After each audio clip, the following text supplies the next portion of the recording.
The chair recognizes Mr. Cain to speak in opposition.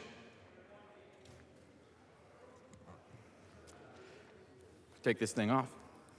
I not only have an R by my name on the general election ballot, I'm a conservative Republican.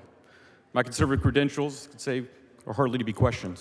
According to multiple rankings, I've since my first session been considered the most conservative Republican in this chamber. I've been a delegate to the state convention of the Republican Party of Texas since 2010. I was in attendance at the 2016 Republican National Convention. I'm loyal to the Republican Party platform.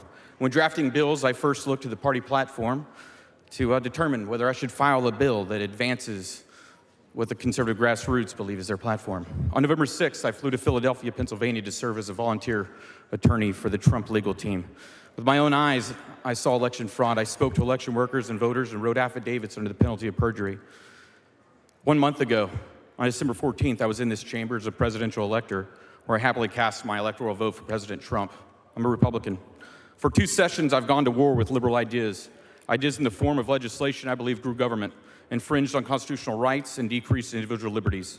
The ideas I've fought, and I will continue to fight, have been filed by members of both political parties. What the member from Hunt County proposes is the rule of the United States House of Representatives. I don't think there's anyone in this room who would argue that Texas should function more like the District of Columbia. The reason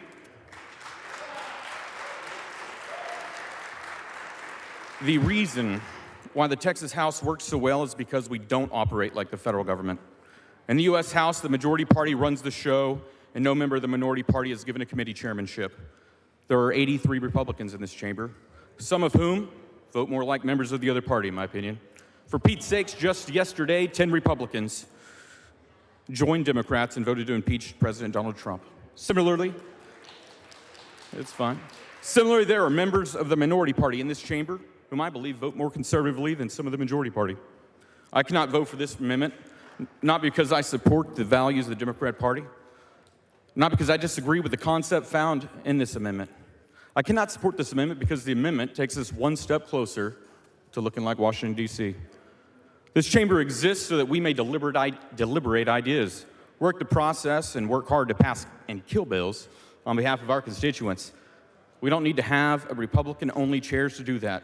We never had in the past. We don't need them now. Because the failure to pass grassroots priorities have not come because of Democrat chairs. It's happened, in my opinion, because the majority party has not often acted like Republicans. To be honest, there's a lot of my Democrat colleagues here that I'd much rather have chairing certain committees than some of my Republican colleagues.